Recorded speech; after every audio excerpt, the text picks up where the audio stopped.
Kim edi bu?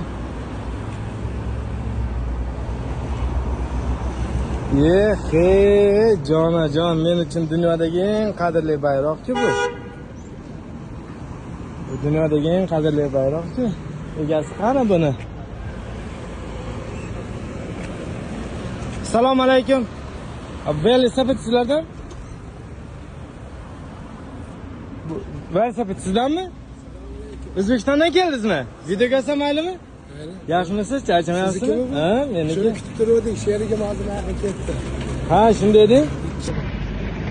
Andijondanmisiz? Asakadan. Men Marhamatdanman aka. Asakadanmiz. Qo'shnimiz ukamiz. Shu velikda keldingizmi shu yergacha? Qoyili. Sherigim ko'rib qoldi. Assalomu alaykum. Andijon nomer ekan. Qiynalmadingizmi akajon? Yo'q. Ismingiz kim? Mahmudjon.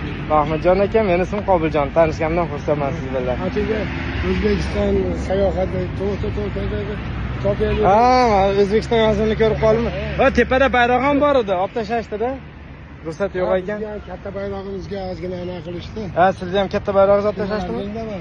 Ha, menda ham shu tepada katta bayroq bor edi, olib tashlashdi-da. Mahmudjon akani kamtarona uyimga taklif qildim. Rahmat, Alloh rozi bo'lsin. Uyimda qisilib qolmayapsizmi? Yo'q, yaxshi ekan. Zo'r joylashib. O'zbekistonda uyim yo'q meni, mana shu.